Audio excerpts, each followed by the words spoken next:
Jail నుంచి బయటకు వచ్చిన తర్వాత తిరిగి పార్టీ వైపు వెళ్ళారని, పార్టీ ఆదేశాల మేరకు ఆర్ఎంపీ డాక్టర్నితో పాటు అప్పుడు నయీం కోసం కూడా తిరిగారని వార్తలు వచ్చాయి.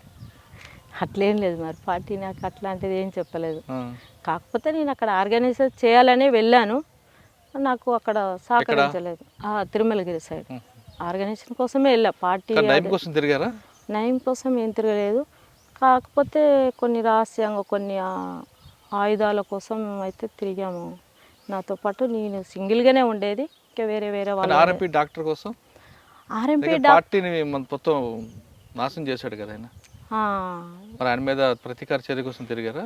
ఏమీ చేయలే. ఇక మళ్ళీ ఎందుకు వెళ్ళలేదు. ఇక ఆయన పని ఆయన చేసుకున్నాడు. ప్రతీకార చర్యలు మా వాళ్ళు ఒకసారి తిరిగారు కానీ వాళ్ళు దొరకలే, వాడు మిస్ అయిన వాళ్ళ హ్యాండ్ ఓవర్లో. పార్టీ అప్పుడు చాలా పోలీసులు ఒక వాదన ఉండేదమ్మా, బూడిద అనురాధ యాక్షన్ టీంలో వెళ్ళింది, 1+2 తిరుగుతూ నయీం కోసం వేటాడింది, కానీ నయీం చాలాసార్లు మిస్ అయ్యాడని. ఇక వాళ్ళు అల్లుకున్న కథ అది, కానీ మేము వెళ్ళింది వేరే ప్రాసెస్. వాళ్ళు అల్లుకున్న కథ అది, దానికి మనం ఏం చేయాలి. తర్వాత మీరు జైలు నుంచి బయటకు వచ్చాక ఏం చేస్తున్నారు? జైలు నుండి బయటికి వచ్చినాక ఇంకా నేను ఇక వ్యవసాయం పనే చేసుకునేది. ఎప్పుడు వచ్చారు మీరు బయటికి? 2009లో అట్లా వచ్చినాము. ఒకటి నాకు కర్నూలులో ఉండే కేసు, నంద్యాల, అక్కడికి వెళ్ళేది, ఆ కోర్టుకి వెళ్ళేది.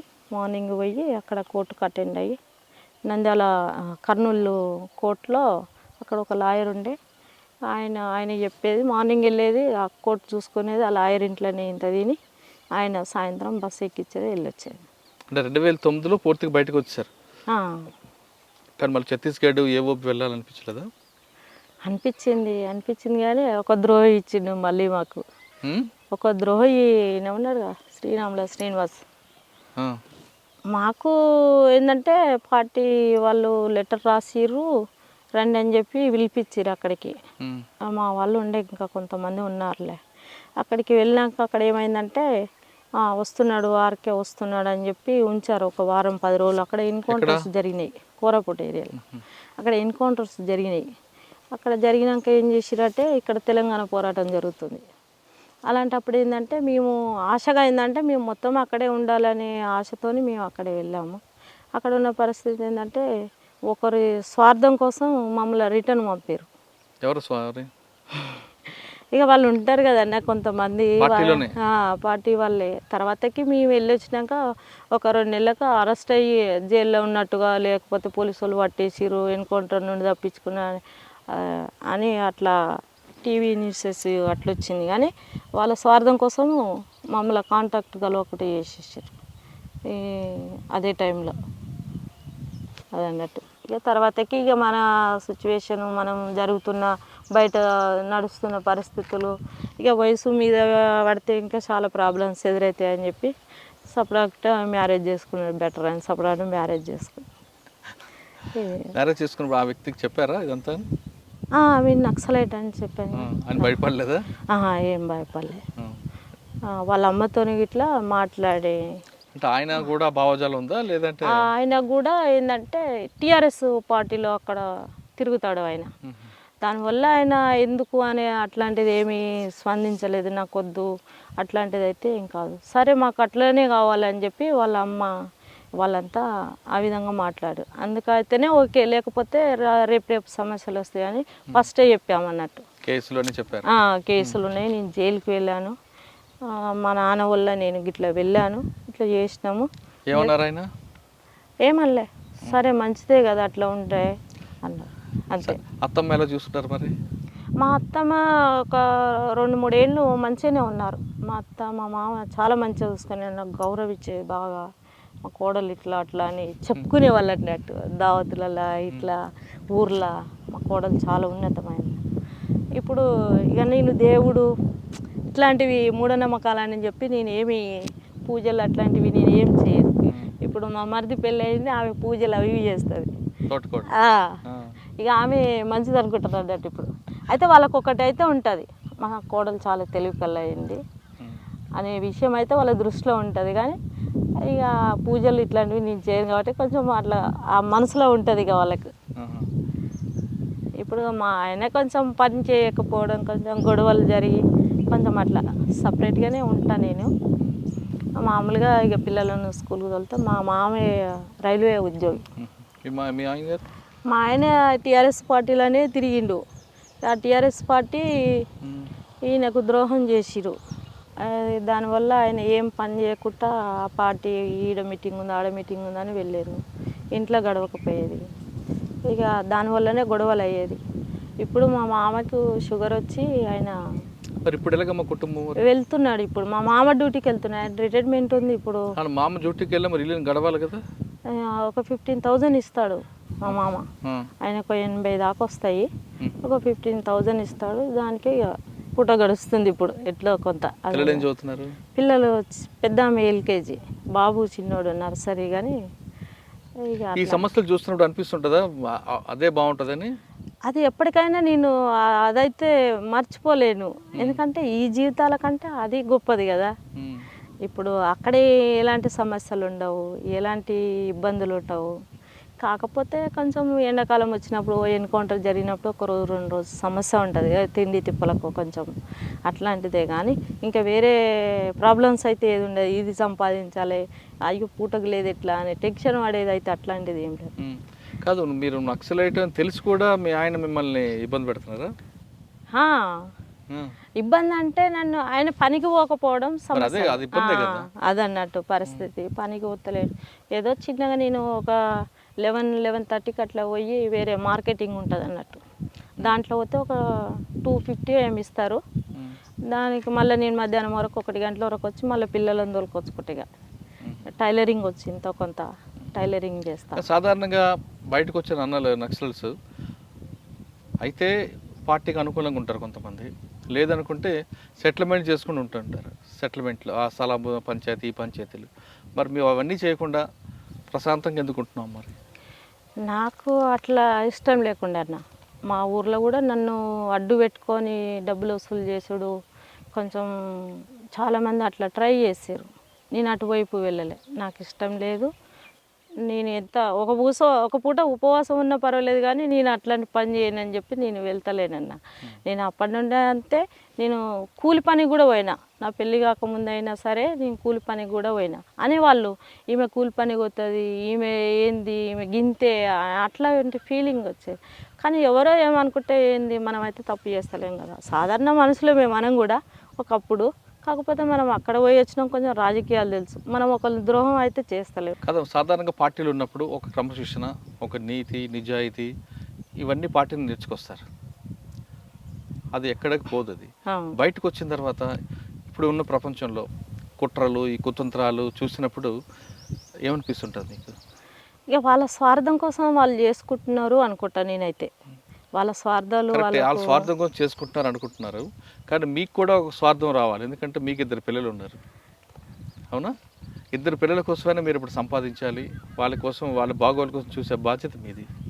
ఇందులో మీకు ఒక స్వార్థం ఉంది కాబట్టి ఆ క్రమశిక్షణ, కట్టుబాటు మర్చిపోయి స్వార్థపరురాలుగా వెళ్తారా, లేదు ఆ క్రమశిక్షణ, నీతి, నిజాయితీ నిలబడతారా?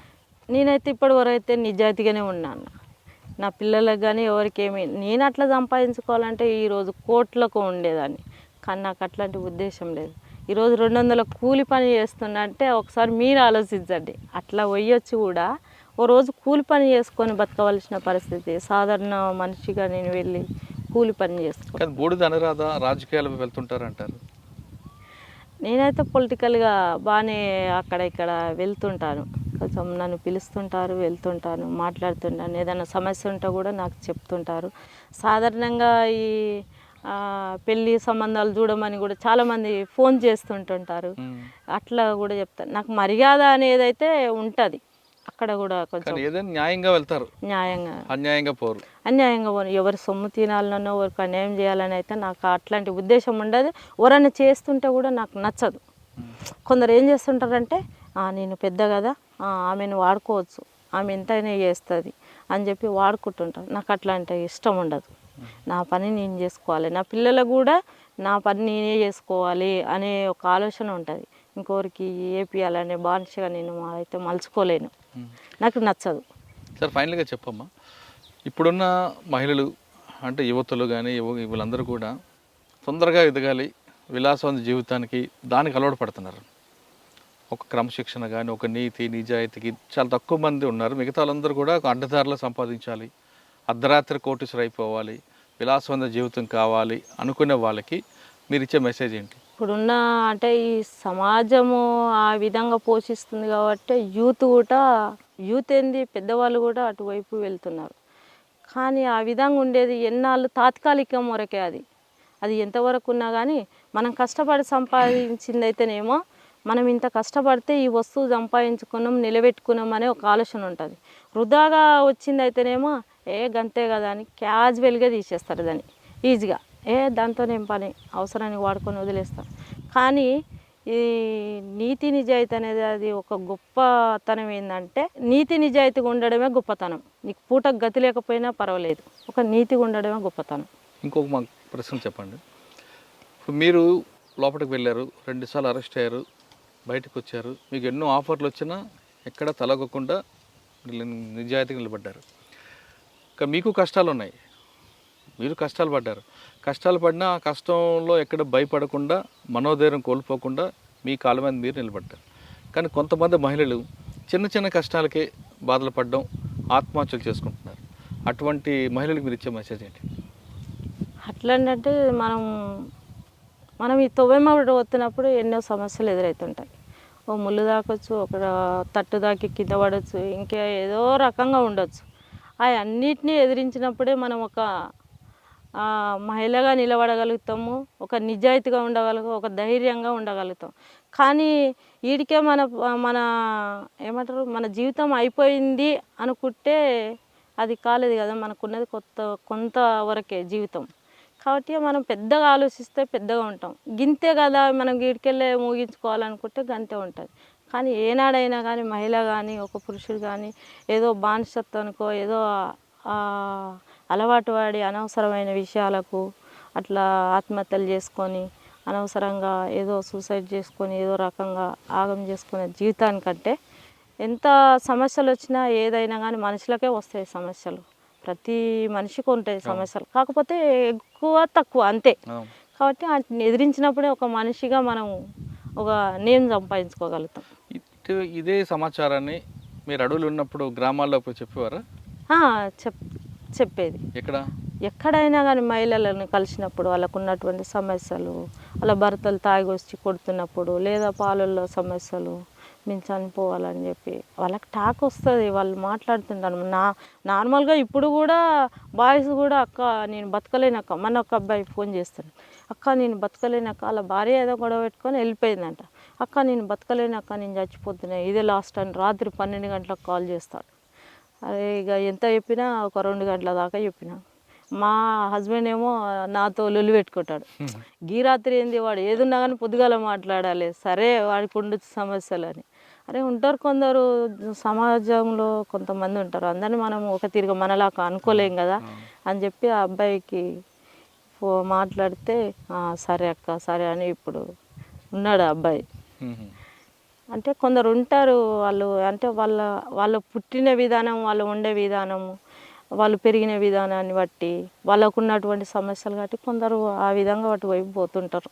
అక్క మీరు చాలాసార్లు పార్టీ కోసం ట్రై చేశారు, కానీ కాంటాక్ట్ అవ్వలేదు. ఇప్పుడైతే మన తెలుగు రాష్ట్రాల్లో పార్టీ ప్రభావం ఎక్కడ లేదు, పక్క రాష్ట్రాల్లో ఉన్నాయి. పార్టీ అవసరం ఉంది అని మీకు పిలిస్తే వెళ్తారా? ఇక పిలిస్తే వెళ్తారా అనుకుంటే మన పరిస్థితులను వాళ్ళకు తెలియపరుస్తాం. మన పరిస్థితులను తెలియపరిచినప్పుడు వాళ్ళు మాట్లాడినప్పుడు తర్వాత ఆలోచిద్దాం. వాళ్ళు మేము కమాండ్ అయినప్పుడు మా సమస్యను వాళ్ళకు తెలియజేసినప్పుడు వాళ్ళు ఆ పరిస్థితులను బట్టి ఏ విధంగా మారుస్తారో అప్పుడు ఆలోచిద్దాం.